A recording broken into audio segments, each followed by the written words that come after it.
please welcome Darren Walker and Rajiv Shah. Hey, thank you. Good afternoon, everyone. Welcome to the Ford Foundation Center for Social Justice. We are delighted that you're all here. And to the overflow crowds in the other rooms here at the Ford Foundation. This is what happens when you have a rock star show up at the Ford Foundation. Raj Shah, my friend Raj Shah, has written a book, How Large-Scale Change Really Happens, Big Bets. I would like Raj Shah to tell us, why does the world need a book called Big Bets? And what was the goal that you had? I mean, you've had this meteoric career. You were a young whippersnapper noticed by Bill Gates on the journey all the way to the White House, have time and time again done extraordinary things. So you certainly understand how large-scale change happens. But why did you feel you needed to write this book? And what did you want to achieve by writing this book? Well, Darren, first, can I just say thank you. Thank you for hosting me. Thank you for hosting our team. I know, Darren, you all know this. Darren is always the superstar in every room he's in. Yeah, that's not true. That is not but Darren also carries with him the heart and soul of the Rockefeller Foundation, where he was the leader that shaped so many of the things I get to be a part of now. And most of our team wanted to be here today to be able to see you in action. So it's about you. Thank you okay, for having thank us you. here. Big bets. Why are we here to talk about this? Okay, all right. So why are we here? We're here because, you know, frankly, you've proven this over and over. You believe, I believe, Ray believes, there's a room full of believers that if we remain optimistic and ambitious on behalf of humanity, we can actually deliver shocking wins for the cause of social justice, for the cause of equity and opportunity that's universal, and for the cause of protecting our planet from the ravages of climate change and vulnerability and all of the horrific consequences of that. And in this room, that simple observation that it is realistic to be optimistic about our future, we can all take for granted, because I look around this room and I know the heart and soul of our colleagues here.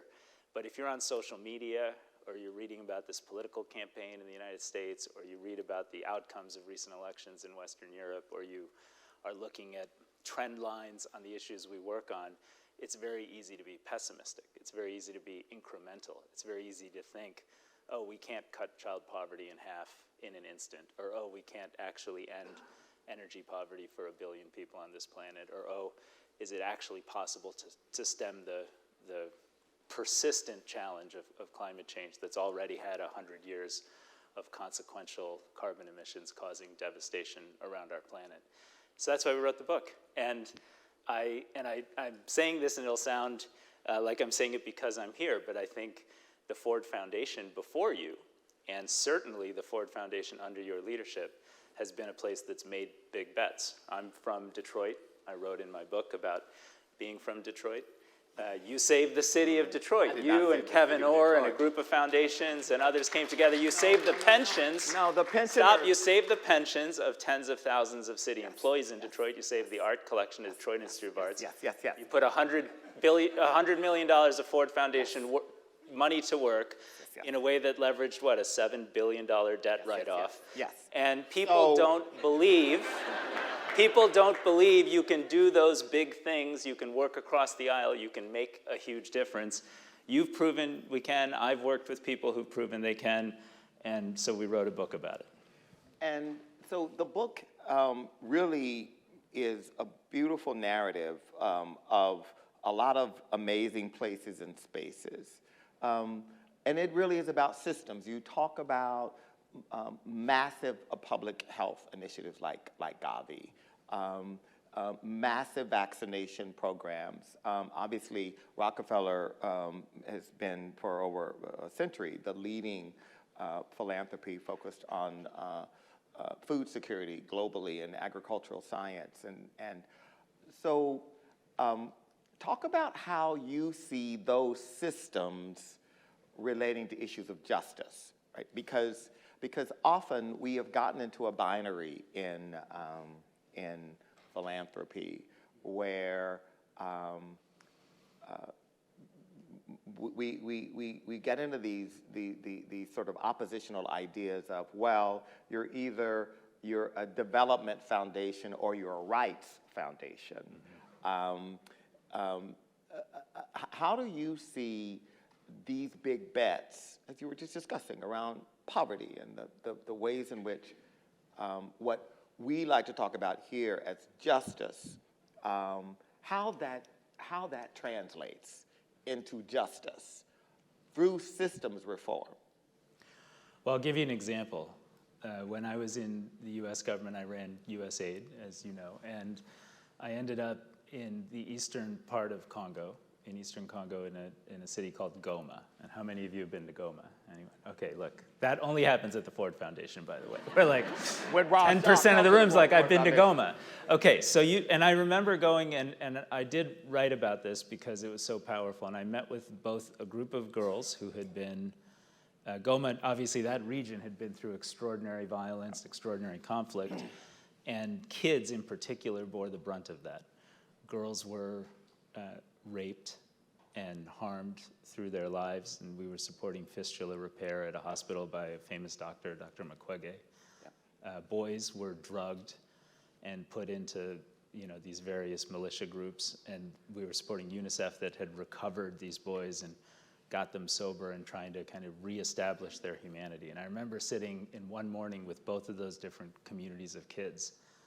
And what was interesting in both settings, the kids were blank. They just didn't have the emotional energy you would expect sitting with 12-year-olds or 13-year-olds or 14-year-olds, because they had been through hell.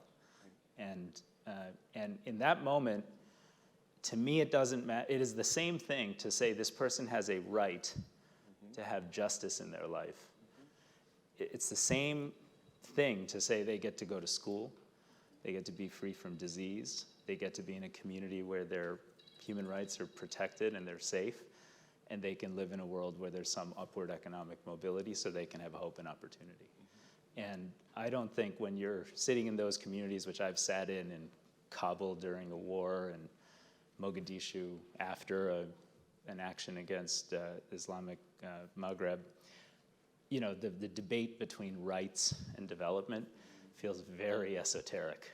It's really about, can you bring justice, hope, and opportunity to these kids?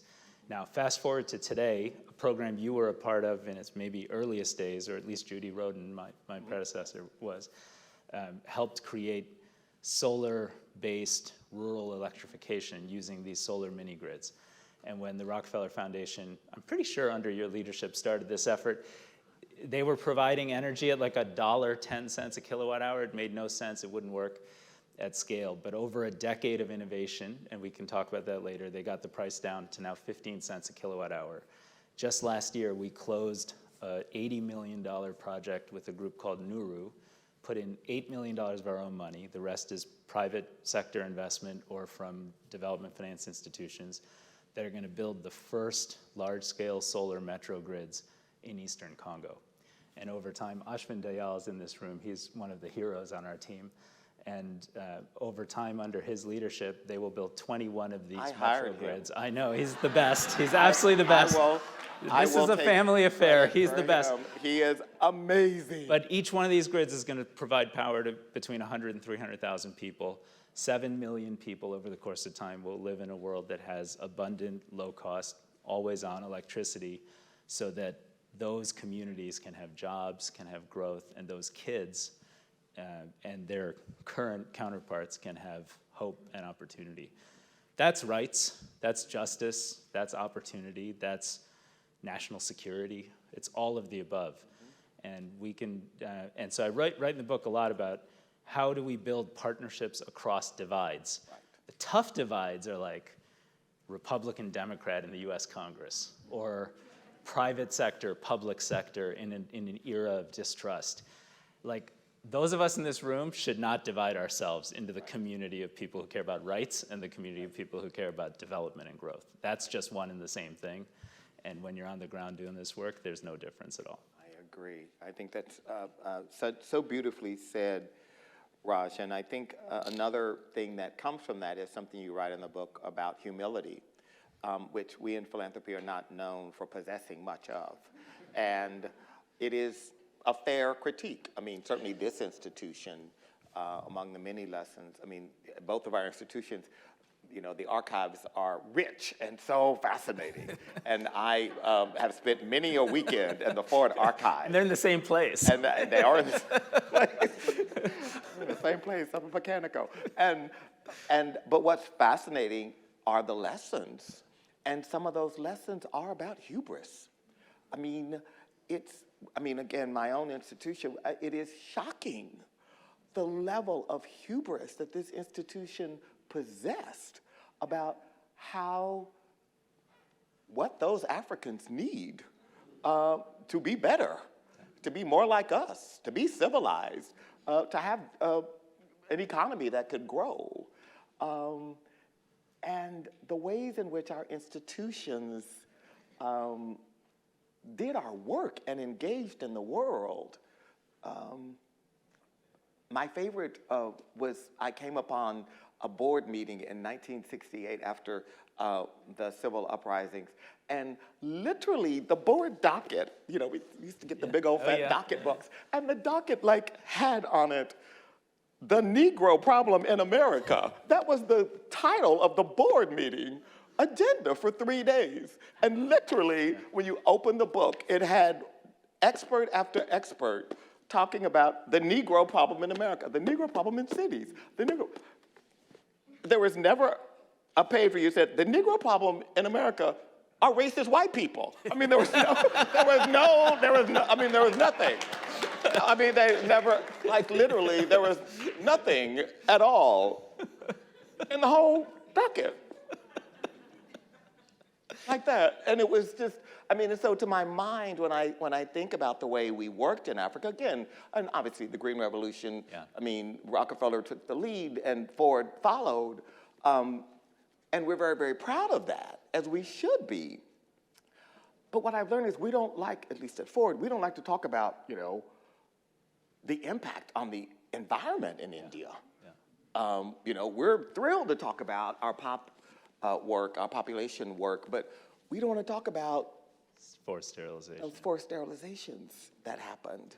And I think part of, as you talk about learning from lessons, part of that is yes, those lessons that went well and how the rich idea of how Rockefeller innovated around energy over these years, just continuously investing year after year and ideating through, yes, but also those lessons where we truly failed, or the knock-on effects of our success were never fully internalized and understood.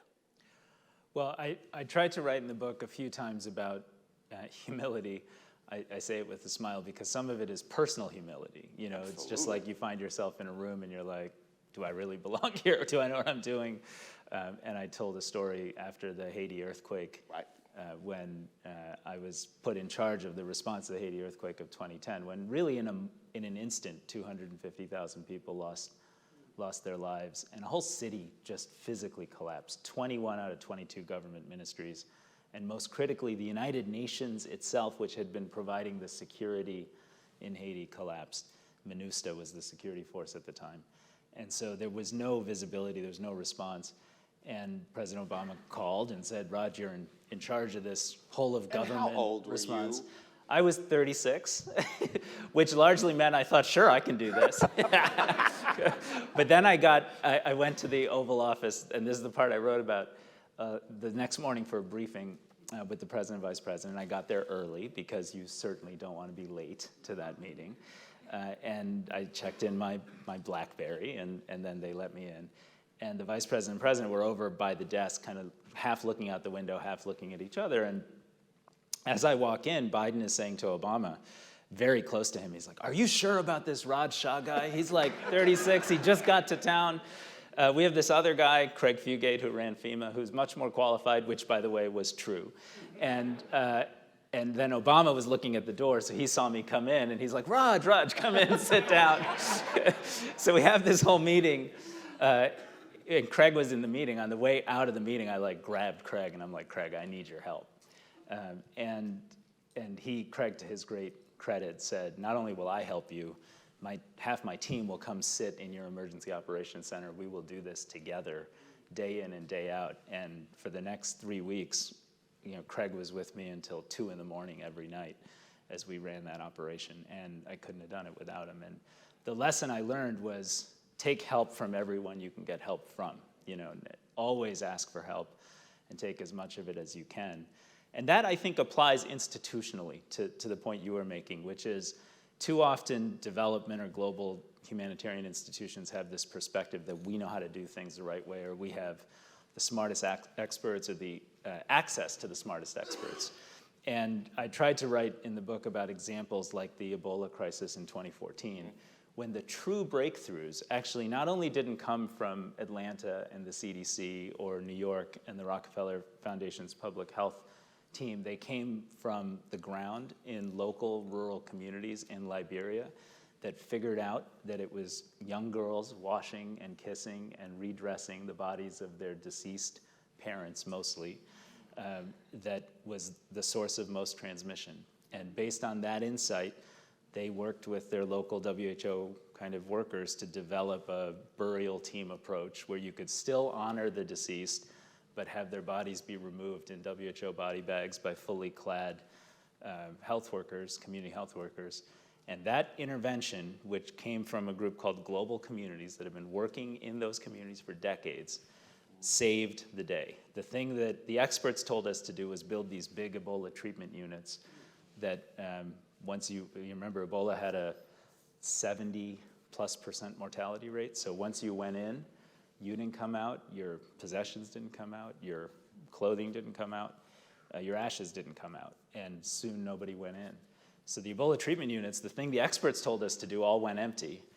The thing that, if you were listening to local communities, we did, worked so effectively that instead of the 1.4 million cases the CDC estimated, there were 30,000 cases. Right. And instead of the hundreds of thousands of deaths, there were 11,000 deaths. And President Obama's big bet of sending 3,000 American troops for the first time in US history to fight a disease resulted in each and every one of those troops coming home healthy and safe. Right.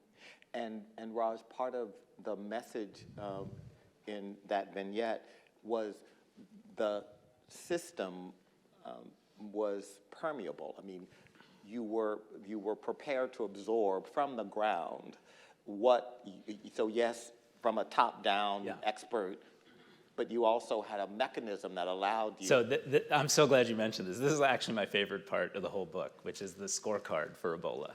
And the reason it's my favorite part is we had to negotiate, fight tooth and nail to build a scorecard structure for updating the president almost on a daily basis on what was happening in Liberia and West Africa. And it had to allow for what the experts said you should do, right? That was the thing we did, though, was we built space for experimentation. And we said, and then we insisted that there was a data architecture in place so you could actually test, is what the experts saying to do working, or are some of the more experimental things working? And the late Paul Farmer, a famous doctor whom I know many of us love and respect, was part of this kind of out-of-the-box working group that I had when I was at USAID. And half the ideas didn't work. We sent communities buckets and with sanitary supplies so they could wash areas in their home. That might have actually led to a small immediate uptick in cases.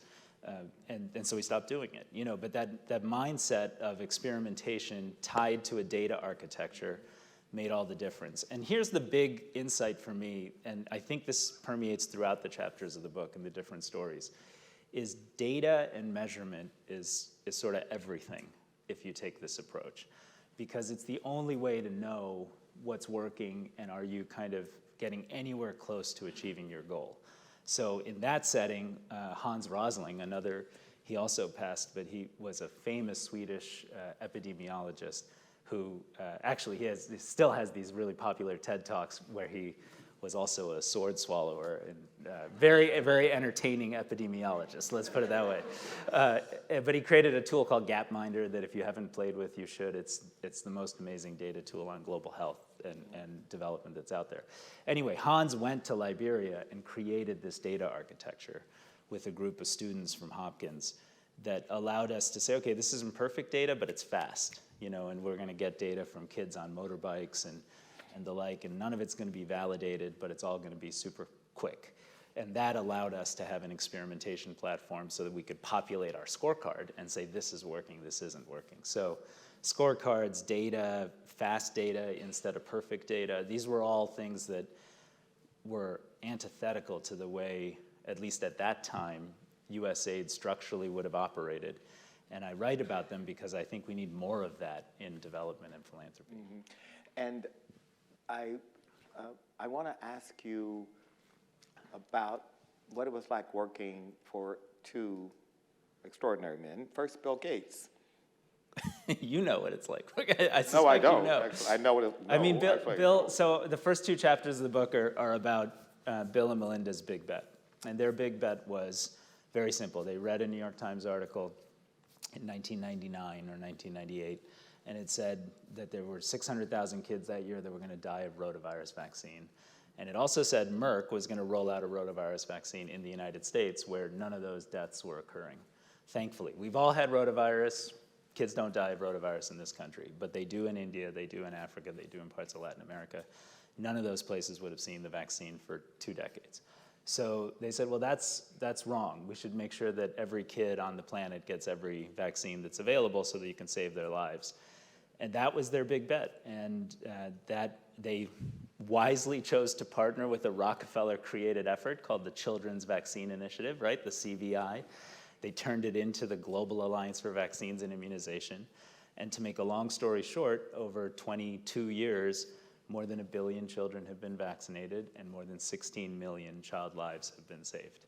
And so what was it like working with Bill? Well, the first chapter is called Ask Simple Questions, or Ask a Simple Question, because Bill would pull us all together. I was a kid, I was kind of the intern on the team, but I got to sit next to super amazing people like Bill Foege, who was the senior advisor on the team. I mean, amazing human being. And my office was connected to his, so I was like, this is the coolest thing ever.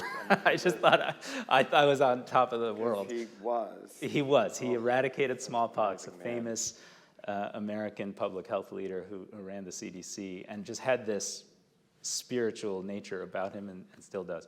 And so, his point was, Bill's point was, what does it take to vaccinate every child? And the question he would always ask is, what does it cost to vaccinate a kid? And most of the experts that we would bring in to answer that question would kind of explain to Bill, well, you can't really think of it that way. It's really complicated, and you got to invest in roads and electricity and cold chain and human resources. And so being that reductive is a little naive. But we kept at it, and it took more than a year. We built a model for what it would cost. I remember we ultimately estimated it would cost something like $20 or so per disability-adjusted life year saved. Long story, a lot of spreadsheets. That ended up being not quite accurate. I think the real answer was closer to 80. But it didn't matter because it was directionally correct, and the analysis itself taught us where the gaps in the system were. So in order to really break through and deliver success, we had to change the global supply base, which required a new financing instrument and a new contracting structure called advanced purchase contracts that allowed us to have the volume needed for a birth cohort of about 104 or 105 million kids a year to get vaccinated, when none of that existed beforehand. So what was it like working with Bill? Well, he was pretty tough, very intense. But the biggest takeaway was he was absolutely disciplined on getting an answer to his question, because he understood that answer would unlock a vision for how to achieve success at scale. And he just wouldn't take it's complex for an answer. And in fact, I commend you to read, he gave a commencement speech many years ago at Harvard about complexity and simplicity. And he said, you go to a seminar at Davos on global vaccination. Everyone talks about how complex it all is. And here they are dealing with the most important thing for saving lives on the planet. And it's kind of boring. It's tough to get into that conversation. And then he's like, if you go across the street to like the next Xbox launch, there's like lasers and smoke and music. You know, no one's talking about it. It's complex, and anyone can participate. And we have to let go of that mindset. It's complex, and we have to embrace simple questions and simple answers to make big bets. And Barack Obama. What was it like working for Barack Obama? Well, you know, I was, of course, you know President Obama as well. I think he was, you know, I would just say what I took from him was just this natural, I don't know if it was natural, but this calm and steely sense of purpose. So, for example, when he called to ask that I lead the Haiti earthquake response, that evening we had a National Security Council meeting, and in that meeting he walked in the room and said, look, we're going to do, I'm putting Raj in charge. I'm also suggesting there's not going to be a budget constraint here. And I want every part of this government doing everything we can. And people were sort of like, what does that mean? There's no budget constraint. He's like, there'll be a time for us to kind of do some accounting. But right now, the world questions how America uses its might and its power. And you'll remember, alongside that moment, we were in the midst of a heated debate about scaling up our presence in Afghanistan. And the generals had sort of boxed the president in a little bit to do a big troop surge, which my instinct is, and I think he wrote in his book, wasn't where his heart was at. And he wanted to show the world that American power could be used for good. And it allowed us to deploy the naval ship, the USS Comfort, and do 22,000 surgeries. It allowed us to kind of break the rules on food distribution and hand out food to local organizations and local individuals without the usual paperwork and process. It allowed us to contract with Dominican kind of heavy equipment companies and enable some rubble removal that would have been much faster than it would have been because all the rules went away for a while. It allowed us to get the US Department of Defense to put search and rescue teams on the ground in Haiti very, very quickly and conduct a search and rescue operation that saved more than 120 lives, which is even to date the most effective response because it was so fast. And I would just say that in every instance I got to work with him, the Ebola crisis, the Haiti earthquake, migrant children coming in on the border, Afghanistan and Pakistan, he just had this, like everyone is smart, everyone reads everything, everyone knows the arguments one way or another, and everyone brings their all to the discussion. But he had a way to think about the long view and stay focused on his sense of purpose and his core criteria through all the noise that really stood out. And whether it was Haiti, any of those examples, he knew exactly what success looked like, where we were trying to go, and could somehow maintain that focus when the rest of us were, overly absorbed by something that happened like Kabul Bank in Afghanistan, or something that happened, or a drought that hit, East Africa and caused a famine that was destabilizing. So maintaining that worldview and applying it rigorously, case after case, I thought was what I kind of learned from him. I'm not good enough to emulate it, but I saw it in action. I think you are, and I think I would love your. Let's fast forward from that period of hope, when the hope machine was working overtime in this country, to today, when the sense of hopelessness, the crisis of purposelessness, the epidemic of inequality has taken hold.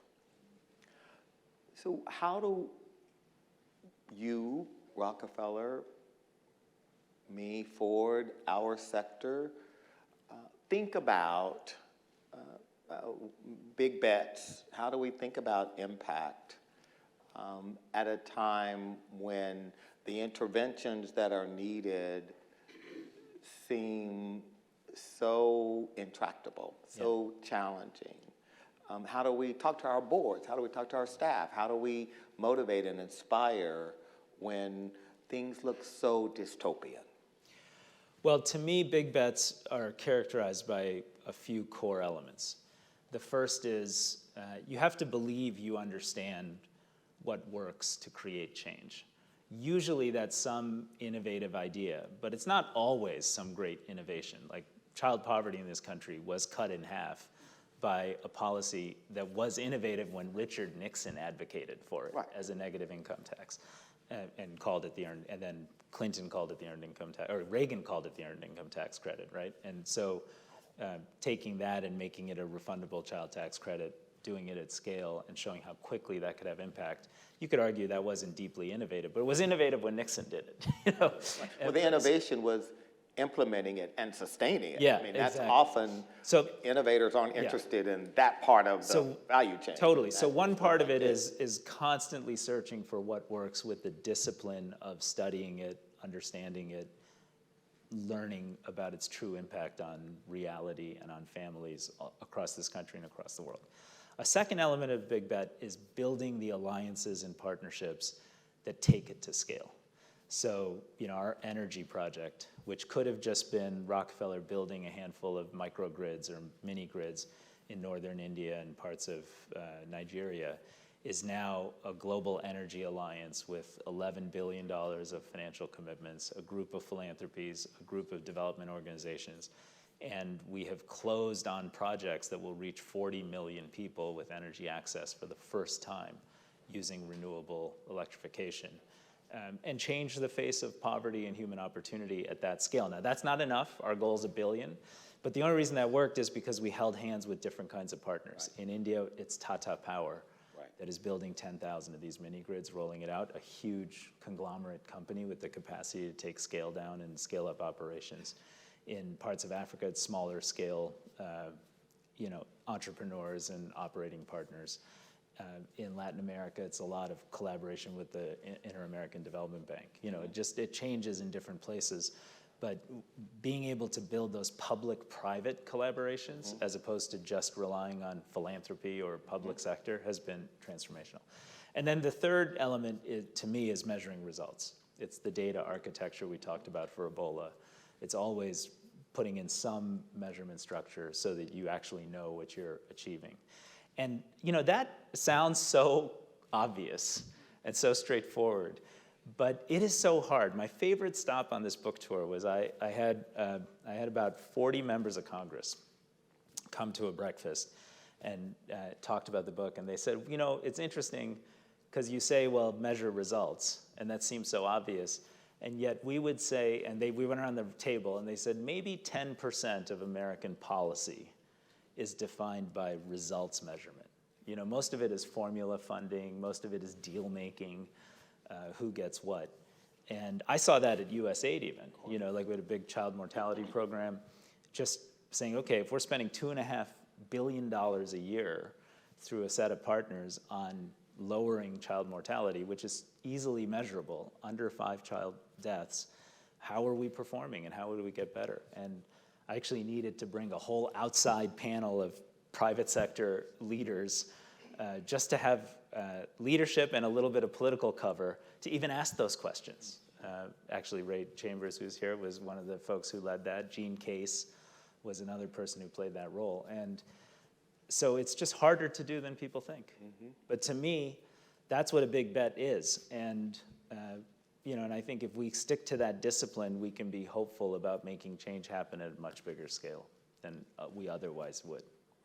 So I'm going to invite any of you who have questions for Dr. Raj Shah to go to the microphone on either side of the auditorium and queue up.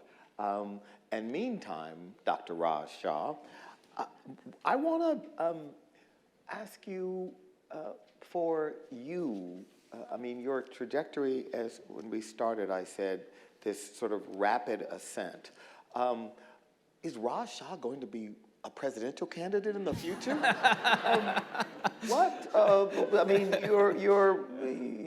you're certainly youthful, and relative to other candidates, not as you young certainly as I was. are really, really, really youthful. So how do you think about, I mean, obviously, Raj, I mean, the idea of service is I mean, it's endemic to who you are, your DNA. But would you ever consider being drafted for some high-level presidential or other position of service? Well, if you're doing the drafting, Darren, I will follow your lead. That is, But I'll say this.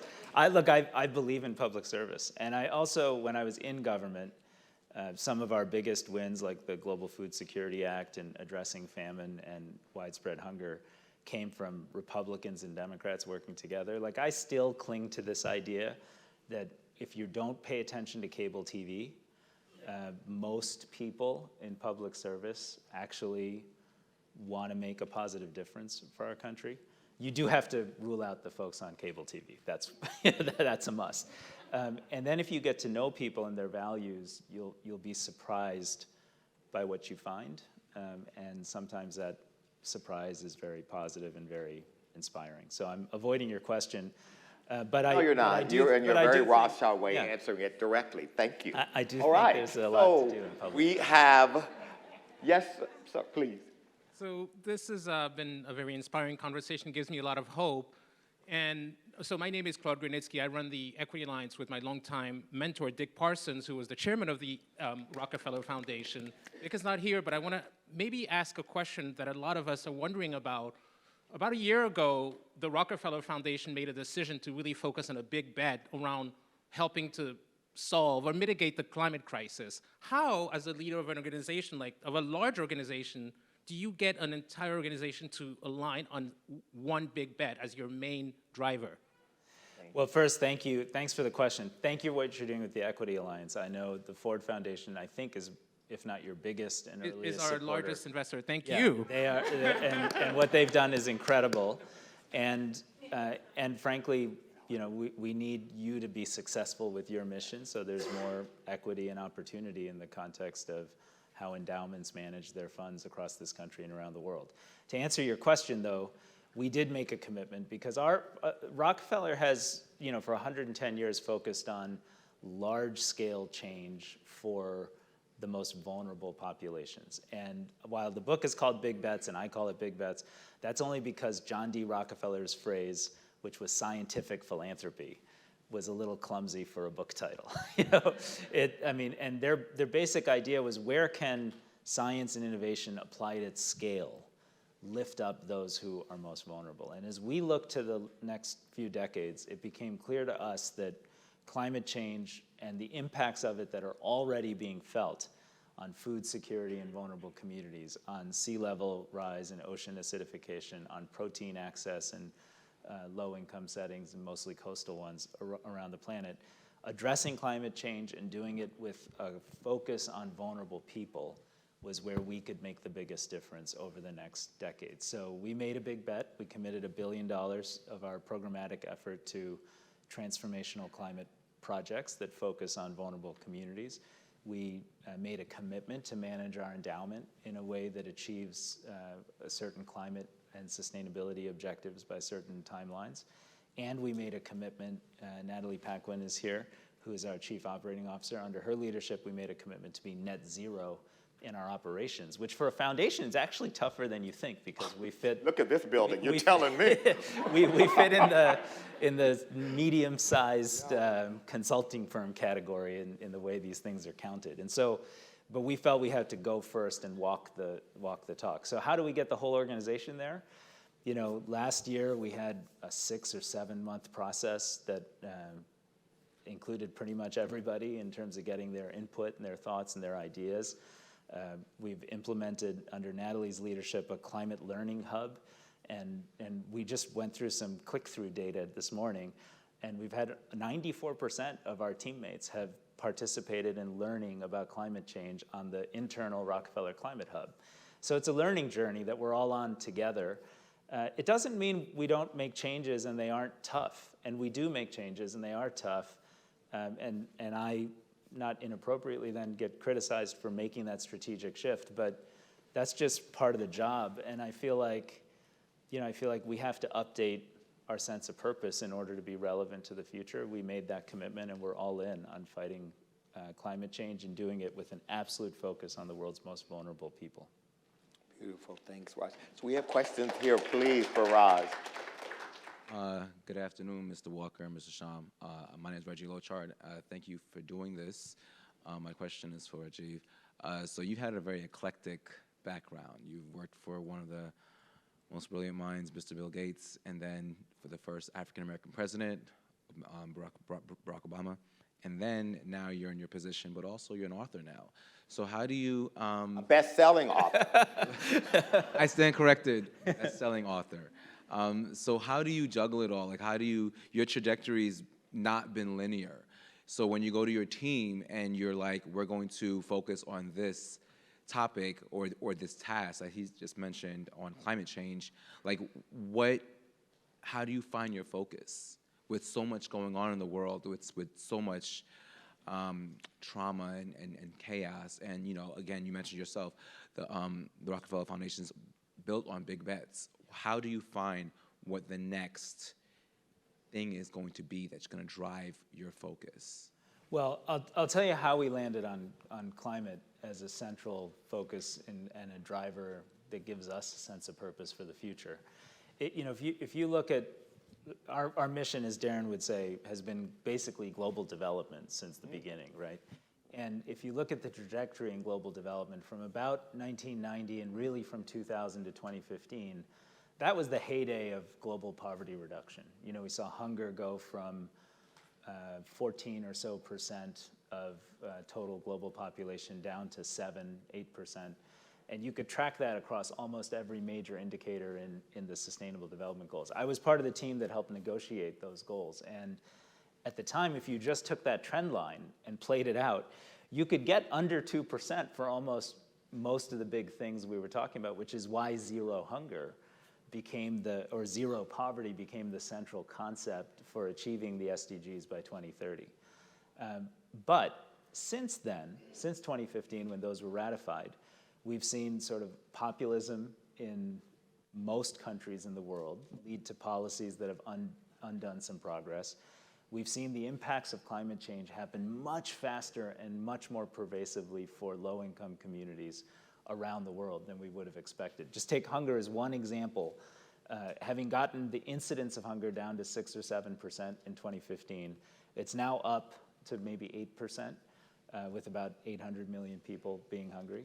And it's projected to go up as high as 14% again over the next 20 years if we end up on the high end of the 3.5 degrees Celsius temperature rise and the consequences in agrarian economies that result from that. So we're basically undoing 50 years of global development work because of climate change and juxtaposed on a global political environment that doesn't seem to have the fight anymore to solve these problems.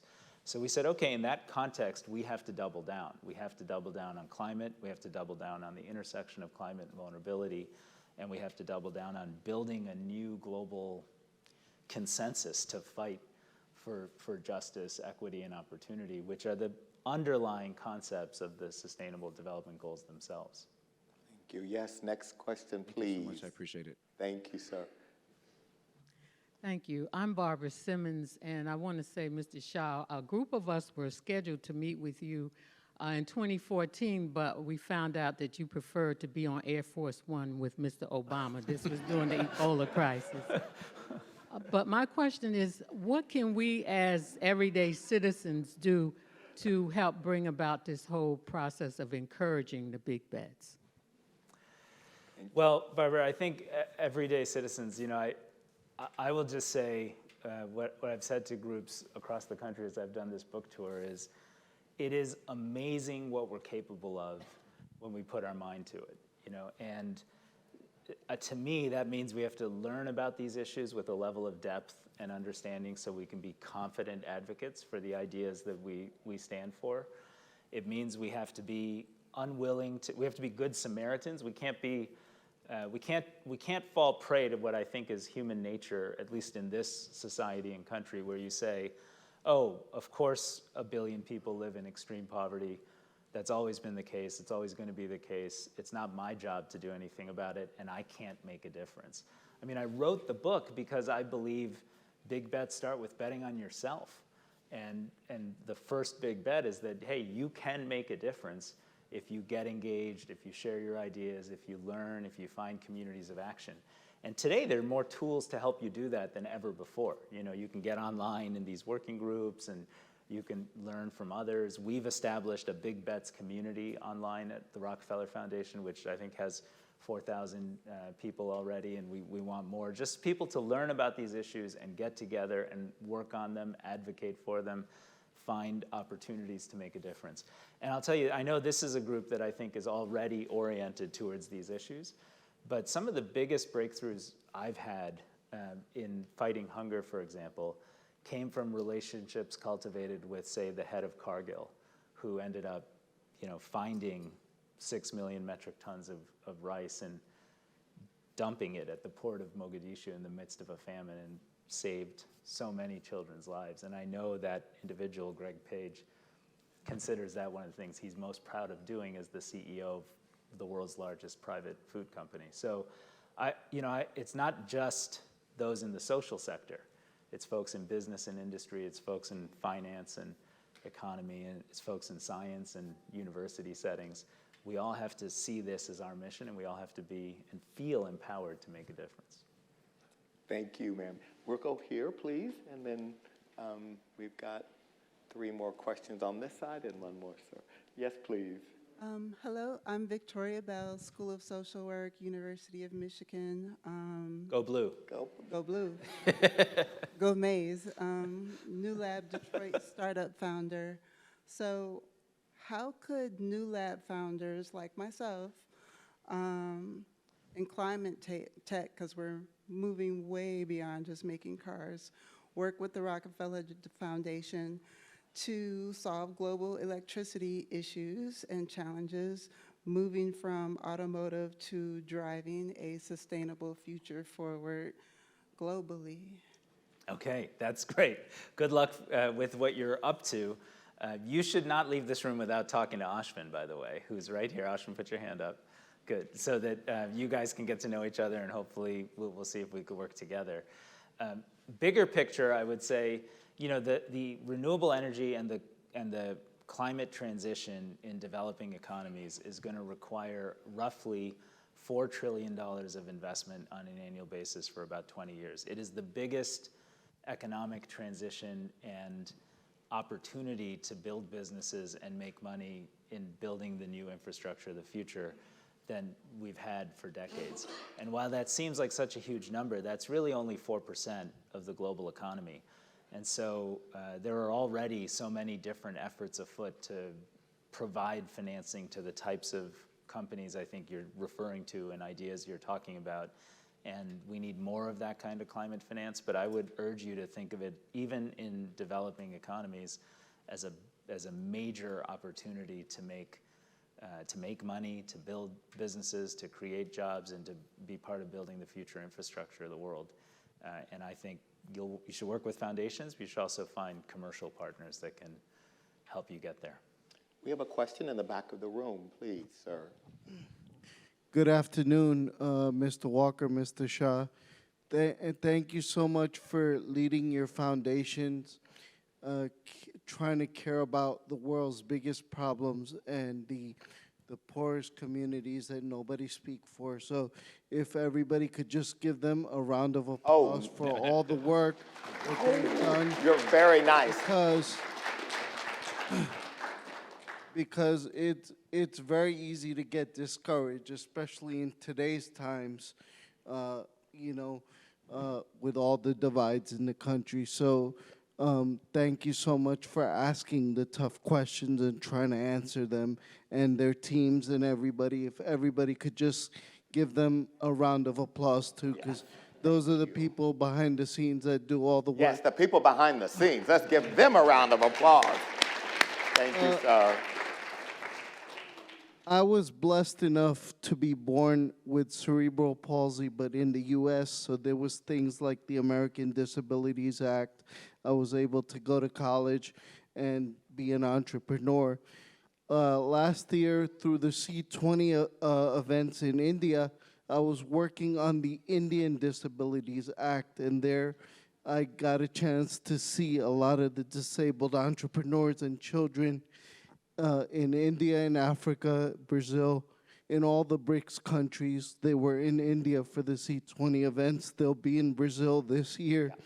So in terms of working with underprivileged communities, I would like to ask you what you would like to do for the future of disabled children in these countries and around the world, and if that could be a focus of the foundation, and if we could somehow partner and work together to make a difference.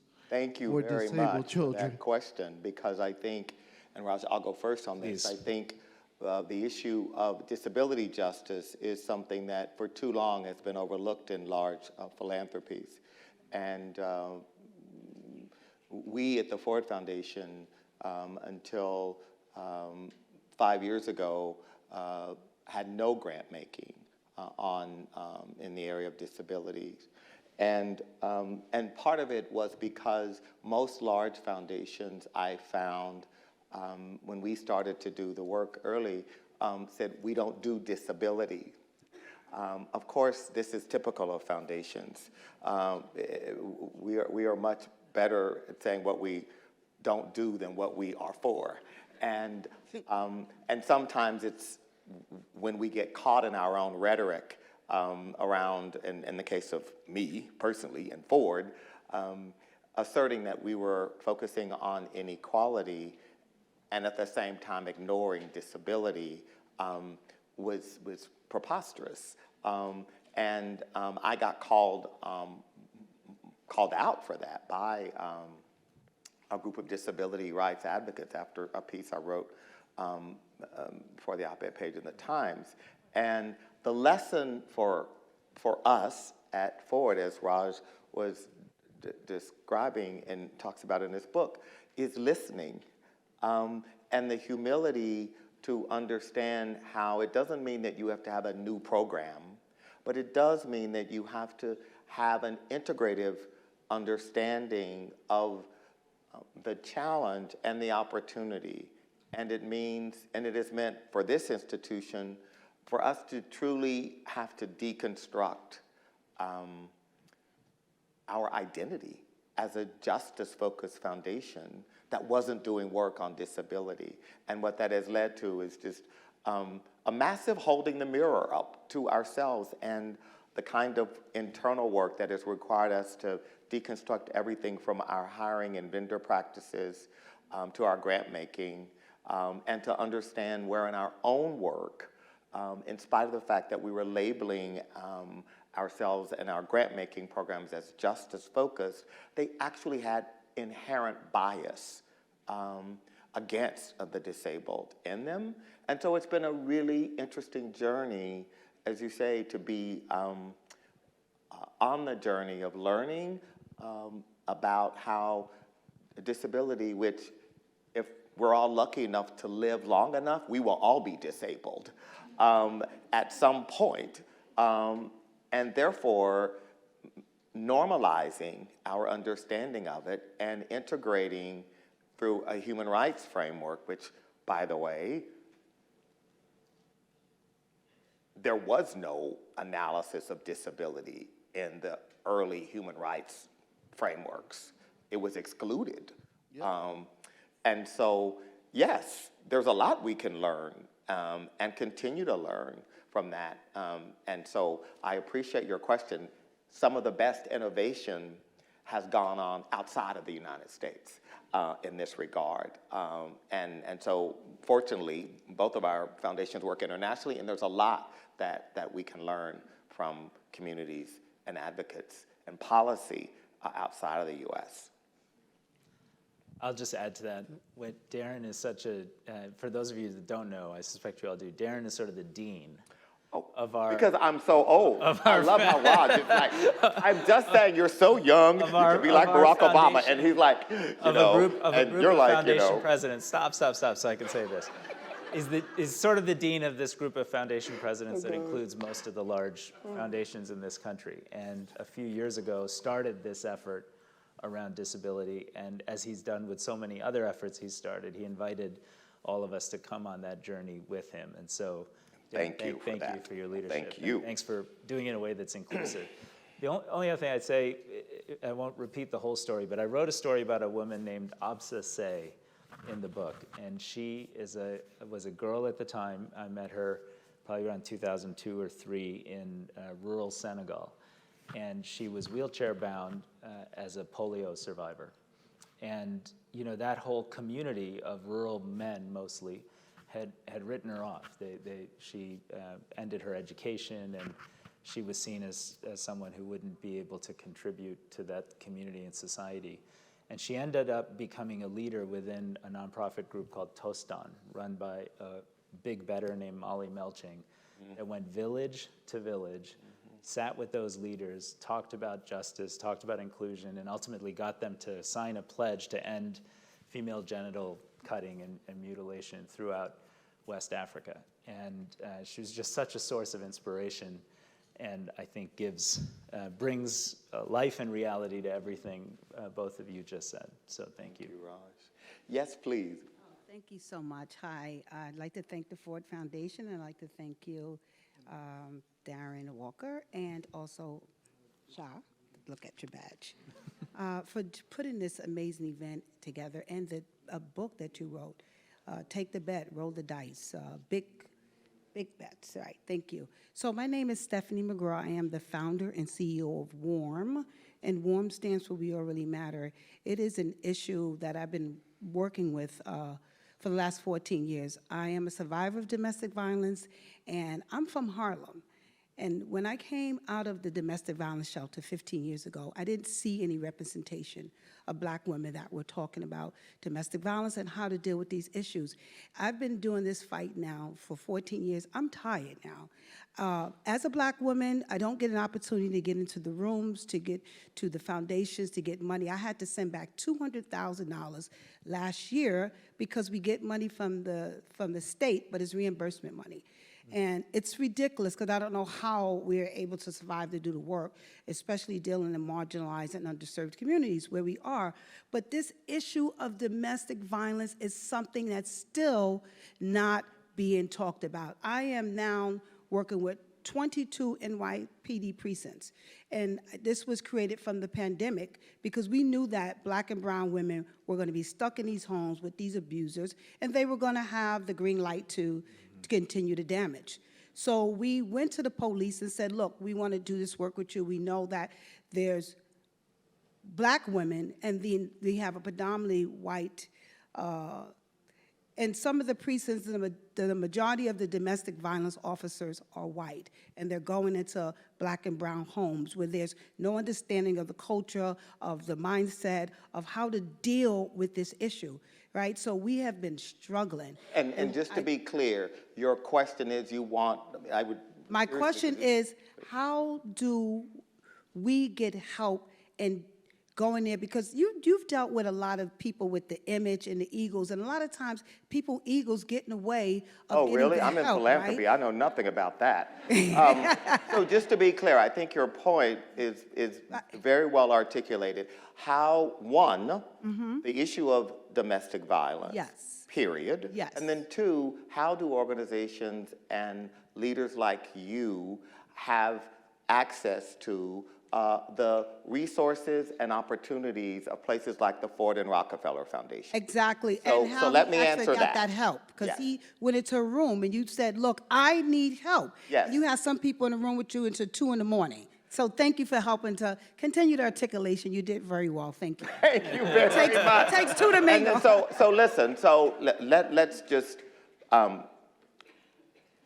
there is no doubt that domestic violence is a global scourge. This is, and Raj knows this better than I, this is an issue, the issue of patriarchy, the issue of the devaluation of women and girls, knows no boundaries in terms of culture and geography. And you are articulating a local manifestation of a global scourge. Yes. And I mean, this is deeply personal for me. I'm writing my memoirs. It won't be as good as this, but one of the hardest parts of the book was when I write about my mother. My mother is a beautiful woman who's 88 years old, spending my money on a cruise right now, but that's another whole story. Yes, for mom. Each of us remembers when we were little boys or little girls, and our first vision of our parent. My first vision of my mother when I was a 4-year-old boy was of my mother being beaten. She was being beaten by the man we lived with. And she was being beaten because she had not gotten home from work in time to cook him dinner. And so, for a lot of us in this room, this is not an abstraction. And I think one of the things that comes, and Raj writes about this, the humility and empathy from lived experience that we bring to these roles hopefully allows us to see the humanity and to see the necessity of hearing from the ground up, whether we're talking about sex trafficking, I mean, the areas that we work in here at Ford, where listening to the people who are closest to the challenge, and this is, again, something we're really good at in philanthropy. We listen to the people closer to the challenge, really. Really, we need to, right? And I think that is what you are articulating. But, just to be clear, I mean, the Ford Foundation, we are not set up to work with small organizations. One of the things that I have learned in my work, having run a nonprofit in Harlem in the 90s, was foundation people can waste a lot of your valuable time. And part of the reason we waste people's time is because we're not totally clear with them. And we use opaque, elitist language that leaves people leaving our offices like I used to feel when I would leave my office, leave some foundation in Midtown and get back on the train to go to Abyssinian. And I would think, do we have a chance for a grant? Did they just ask me for, where do things stand, right? So I never want anybody to leave my office or leave the Ford Foundation like with a misunderstanding or not having clarity. We are not set up to fund small organizations. We make over 1,200 grants a year here around the world, and we would have to have a staff of 1,000. We already have a staff that we are criticized for, as you well know, if you read the Chronicle of Philanthropy. And so we work through intermediaries. And so, for example, we work with the Black Feminist Fund, which we helped to set up, which in turn re-grants to Black feminist-led organizations working on issues of gender-based violence. But that's the way we work. So that would be through an intermediary where a community-based organization like yours might have access to funds from the Ford Foundation. Thank you for your very, very bold and courageous question. Thank you so much. Please, yes.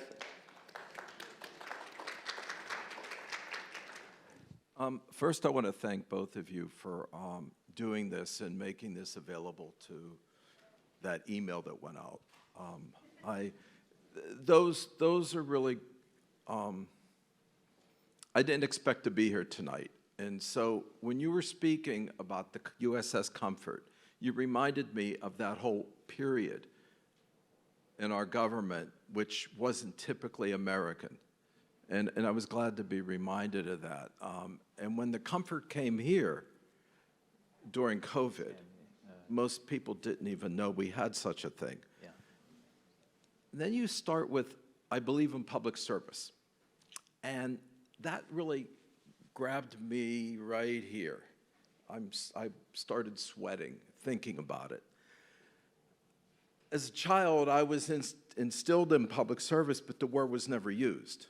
It was just the opportunities that my mother and community and different people brought into us. So then As an adult, I just started doing public service, but didn't know that's what I was doing.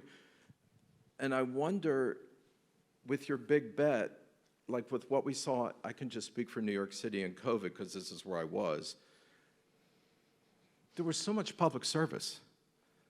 And how are you, the big bet I maybe ask you is to get that thing in all of us, that human thing which is why everyone's here for you. We can grab those things in people and start getting people to change their thinking and their emotions and their behavior so that the behavior then gets their thinking and emotions responding in a public service manner without even being in the military and all the obvious ones, but the little daily ones. That's all I wanted to say, ask. Well, thank you for those very powerful comments. And Raj, I think part of the question for you is, you're infectious with but how do you actually get more people to be with that kind of commitment? Well, I really appreciate that question because as I was working on the book, I reflected on the fact that so many of the anecdotes are about crisis moments. COVID was one of those crisis moments when the Rockefeller team worked with the Trump administration and with 40 or 50 state and city governments to help create the antigen testing market in the United States, so antigen testing could become part of our lines of defense against the disease. And what I'm struck by is whether it's Haiti when, in that first night when I was sort of out of my area of comfort, I got phone calls from public servants at USAID. We had 11,000 employees.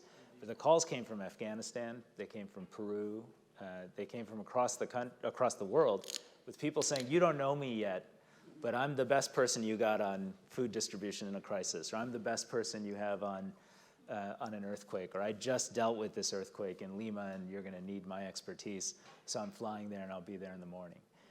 And there's this image of people in public service, and we call them bureaucrats, right? And then there's the felt reality in a crisis when we had to go to West Africa in October of 2014, and weren't the folks, we didn't know how safe it was, safe it wasn't, but we couldn't pick enough people because people had their hands up to say, I will go and be part of this response before we really knew what was going to work to solve the problem. And so I've seen the best of public servants in that context. And frankly, it's not just limited to people in government, right? It's like that first night during the Haiti earthquake, got all these phone calls, some from celebrities. It seems so crazy to me. I'm like, well, what does Jose Andres really want to do in Port-au-Prince? And I was like, Jose, and I'd known him a little bit, and I was like, now's not, like, we got a lot to do here. He's like, no, I know these chefs on the ground, they will reopen their kitchens. I'm like, you're not even gonna find their kitchens. Like, every building has collapsed. He's like, no, you gotta let me go. And he started World Central Kitchen in the crisis in Port-au-Prince. Sean Penn, and folks were like, he's a movie star, what's he really gonna do? He was married to Madonna. Married to Madonna. Madonna had a plane. They're like, Madonna's plane is circling Port-au-Prince asking for a landing right. And I was like, no, we're not doing a landing right for Madonna's plane. Then they're like, well, whatever. Bottom line was, 3 months into that crisis, I was in a motorcade going through Port-au-Prince, and there was a guy carrying 2 bags of trash across the street, like on his back. And I was like, wait, let's pause. Is that Sean Penn? And it was. And my point isn't just these sort of famous folks, because you know their names, but there are so many people, I think, whether they are movie stars or celebrity chefs or regular everyday folks, looking for an opportunity to have meaning and purpose in their lives. And whether it was the executives at Cargill that solved a famine, or time and time again, the Unilever people who got motivated by their CEO, Paul Pullman, to be part of an effort to reduce child mortality in India. People want their lives to matter. And I wrote the book because I wanted people to feel like if you do a couple of things, you can make your life matter in this kind of area of work and application, even if you're not a president or a Bill Gates or or someone who's super famous. And the most rewarding thing has been watching young people from Harlem Village Academy's onward across this country, be like, hey, I want to do that. Are there some tricks and tools in here that'll help me get on that path? I mean, we should be inspired about the spirit people have to serve, and we should do more to tap into that and give people that opportunity. Yes, indeed. So we're going to do rapid fire questions because my team in the back is saying, you are so over time. But that's because we have such a charismatic, compelling speaker this time. So yes, please, your question. My name's Andrea Soccorso, and it's for both of you. This is not a business as usual moment. What inspires you about the leadership, not the grassroots and what everything that we can do as individuals, but the leaders who are actually accountable for some of this work right now in government, in the private sector, and the new generational transfer of trillions of dollars of wealth, given the trillions that are needed for climate and climate justice? Thank you. What gives you hope there? Yes, please, your question. Thank you both for this conversation. My name is Spencer LaFada, and my question is basically, how have you been able to navigate these big bets kind of amidst this moment of intense polarization? Thank you, great question. And one more, please. Thank you. You both spoke about the importance of cross-sector collaboration and activating expert advisors at the community level. Across these arenas, leaders are ambitious, they arrive with bets, they arrive with conviction, Yes. but oftentimes the language is a barrier. Darren, you spoke about this earlier, to arriving at shared value. In your experience, what are the ways to overcome that? How do you arrive at the same vantage point and get the work done? Thank you, Raj. Okay, I'll start with the last one. I wrote a chapter in the book called Make It Personal. And I would just say sometimes we can all be a little too technical and a little too expert. And because we're short on time, I won't get into the story. But I learned somewhat the hard way that to build those shared relationships, you sometimes have to be open and vulnerable about yourself, about your faith, about where you're from, and form connections with folks that are different than just the transactional things we tend to do day to day. And that takes time and intention. And so I titled that Make It Personal. And Spencer's question about how you've navigated the Polarization. Oh, the polarization, yeah. of this. I would say the same thing. I mean, that chapter is about building bipartisan support for our global humanitarian mission as a country. And a lot of it is about really understanding the values of people on different sides of the aisle, and then finding common ground through common experience and through opening yourself up to being kind of personally vulnerable. And what inspires you, Raj Shah? What inspires me is just the fact that everyone showed up tonight. And, look, we only make progress if we do it together. I see so many familiar faces here. I know the spirit and the commitment and the ethic you bring. We get to be with young people as well, and we see the energy they bring. And I think you asked the opposite of young people question, which was, what do we think about our current leaders and their ability to take this forward? And look, you know my politics, but this political administration has made some of the most transformational investments in reshaping the American economy and repositioning American economic leadership in a global context than we've seen in multiple generations. And that doesn't mean it's just going to work, right? The people want to say, oh, is that right or wrong? Is the IRA going to work or not? We have to do the work to make it work. We have to make sure that firms getting subsidies to build out electrification capabilities in this country, like a electric bus plant I visited, that they are doing the community engagement to create jobs for low-income minority communities in that area, because that's a requirement in the IRA, in part because of the work of the Ford and Rockefeller Foundations, and one of our grantees, actually, that pioneered that community benefits agreement. Like, we can work together to make it work. And given that, yes, I have faith in our current leadership to take it forward. 2 final questions, please. Yes. Thank you so much. And Raj, thank you so much for this amazing quote you told us a few minutes ago, that big bets start with betting on yourself. I'll be repeating this to my baby daughters every single night, I promise you. And Darren, for your absolutely contagious sense of humor, you know, like I've seen people also sitting in the other rooms and everyone was smiling and laughing about it. So we just love you. My name is Maria Chipurna Deswal, and I work for United Nations. So my question would be about the topic you've actually raised also like early in your remarks, Sustainable Development Goals and Agenda 2030. We are at the crossroads, just 6 years left for us to get there. So how do you think the role of major foundations in supporting like the people, the planet, the partnerships you've been highlighting so much, what can we do together about it? Thank you. And please, the final question, and then Raj is going to take it home. Okay. Hi, thank you so much for accommodating. My name is Hemal Trivedi, and I'm a filmmaker. My previous film was funded by Ford Foundation. Thank you so much. So I work for an organization that makes documentary films as a part of activism. So we have this something called art activism. And we're developing a bunch of films on climate change in India and working with NYPD currently on Special Victims Unit. So I want to understand what kind of support we filmmakers can get. That's a perennial question. Yeah. So we'll talk about filmmakers and documentary filmmakers.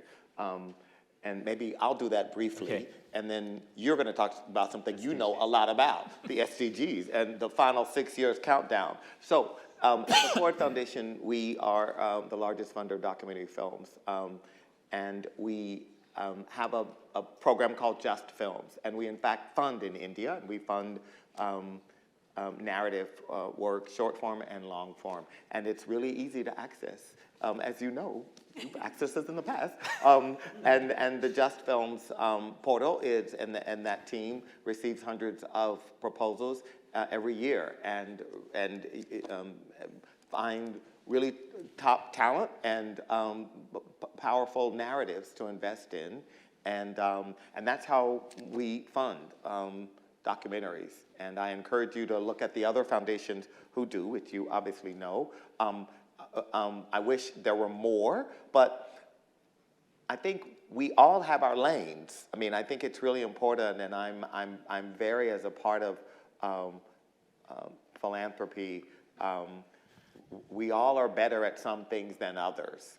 And I think for us to understand where we can add a difference and make a difference, and in the work of narrative, which Ford has been involved in since the 1960s, there's a long legacy, and it's evolved a lot, but there's a long legacy. So thank you for that question. And the SDGs, Raj Shah, which you know a lot about. Well, but I'll be brief. But I think first, thank you for the work you do on all of this and the UN agencies in particular.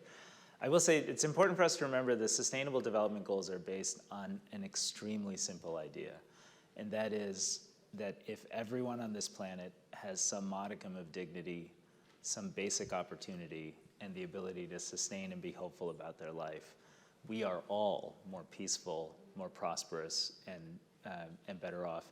And it's based on the idea that for a lot of reasons that we won't get into, we can deliver that outcome to the world's populations if we want to, you know. And so the fact that we've been over the last 3 years in a reverse cycle of unwinding progress against most of the Sustainable Development Goals should be very, very concerning to all of us, and should call on us to ask ourselves, is that basic understanding more or less true today? And I'd argue it's much more true today. And so the reality is we have to reinvigorate the political momentum around the SDGs. We have to be really data-driven and clear-eyed about the fact that we are moving backwards against many of the most important ones because of a very uneven and unjust post-COVID recovery, where wealthy countries put 25, 30% of GDP into their economies, and developing countries put somewhere between 0 and 6, but usually 2% into theirs. And then the differential impact of interest rates has caused almost 40 countries to be teetering on the edge of a debt crisis. All things many of you know, and you certainly know. But how are we going to do something about this?